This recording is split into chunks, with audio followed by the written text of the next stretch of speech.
Greetings, my excellent dudes. I just want to take some time to talk to you about this. Bill and Ted Are Doomed, #1 from Dark Horse Comics. Now, I've never read a Bill and Ted comic before, but I am a big fan of the movies. I just recently saw Face the Music a few weeks ago, and I've made a little video reacting to that. You can find on my channel. But this is my first experience reading a Bill and Ted comic. I found out about when my local comic shop sent me my mailing list. Get my mailing list every week, and I saw it listed, and I was pretty surprised. I hadn't heard about it. Apparently, it's meant to be tying in with the movie, the new movie, Face the Music. But yeah, definitely want to check it out. And so yeah, I thought I'd give you my thoughts on it. So first of all, it's pretty simple. But an interesting read. I think, having never read Bill and Ted comics before, I didn't think a whole lot about how they would translate to a page. But being honest, I think a lot is lost having the characters in comic format, just because it's obviously a different medium. Bill and Ted are all about their energy, their attitude, their mannerisms. Excellent, party on, dudes. It's all it's all very kinetic. It's all very I don't know how to describe it, but you get what I mean. And it's difficult to translate to a page. But I think that, having said that, once you accept that fact, I think that they do a pretty good job with the characters. I can this is set in year 2000, so it's sort of a little while after the first two movies, but still 20 odd years before Face the Music. So you can sort of you get that idea that they're sort of they're not quite the same as Bill and Ted in, say, Bogus Journey, but they're not at the point of being Bill and Ted from Face the Music. But despite that, I can read the dialogue in their voices. I can sort of get that this is Bill and Ted easy enough. The art style, I think, is interesting. I've gone for a very, very simple, sort of cartoonish art style, which I think works well. It's probably, I don't think it's anything that I love extremely.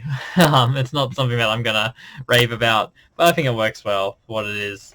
In terms of a story, the beginning of the story actually really piqued my interest. The first few pages, it's spoiler warning, I guess, just to be clear. The first few pages are in the future. You got Rufus, you got the most important people in the world, whatever you call them, and it's sort of like it's clearly setting up something that's going to tie into Face the Music. They sort of mention that that history is they thought that after the first two movies that history was on course, things were set, but now there seems to be something else that's causing the disturbance. We don't really know what, but it looks like there's sort of multiple possibilities in history, and we're sort of trying to figure out. It's just sort of trying to figure out what's causing these new fluctuations in history, and they're sort of scanning all possible realities and probabilities to try and figure it out. They think it's got to do with the one song, which is that's something that's really emphasized in Face the Music. That's more so than, if I remember correctly, the first two movies don't really make that big a deal about it being a single song that unites the world. It's more just Bill and Ted's music in general unites the world. This comic sort of saying that they think that this one song is what's responsible for these fluctuations in the timeline. So I guess I was interested in this because I thought, okay, so this is going to explore, because one of my problems with Face the Music was I felt like its interpretation of events didn't quite line up with what had been presented in the previous two movies. So I thought, so is this actually going to show how we get to that point where instead of it just being Bill and Ted's music change the world, it's there's this one song that unites reality, and it's sort of get that that's what we're going for. This is going to sort of explore that. But yeah, then the bulk of that's sort of it for the future stuff. The bulk of the story from then on is in San Dimas in 2000, and you got Bill and Ted's trying to work on the one song. And you've got their daughters are both very little kids. You got their wives as princesses. They've still got Station hanging around. They've still got Death. Their place. They've pretty much got it's Bill, Ted, the princesses, their daughters, Station, and the robot Bill and Ted from Bogus Journey all living together. And it's sort of funny and like it's set up, and not a whole lot happens plot wise.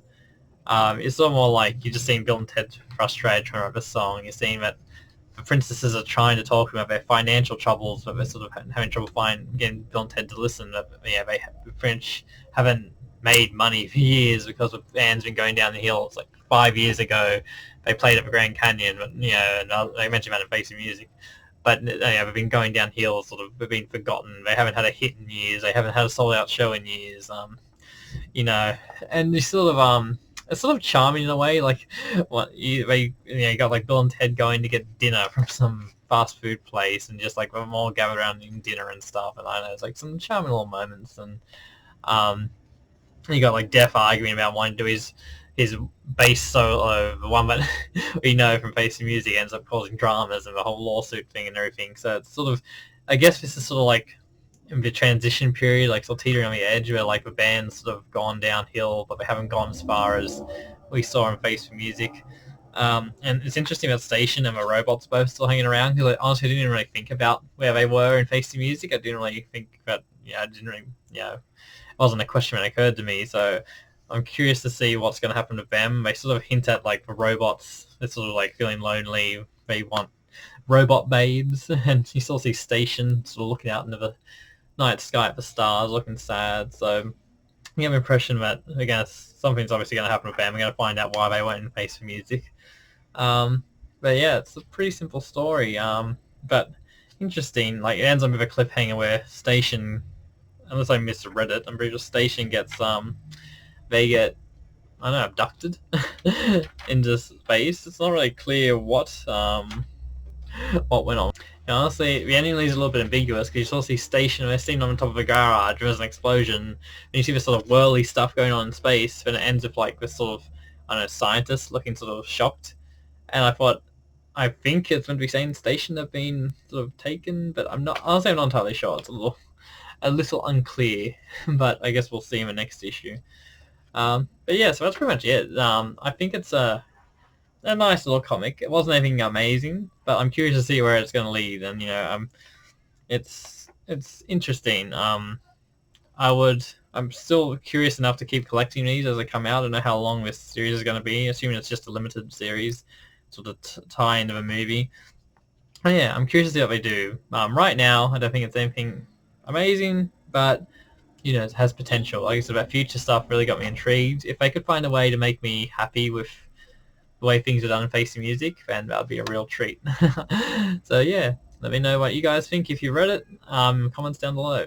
Down below. Take care, guys.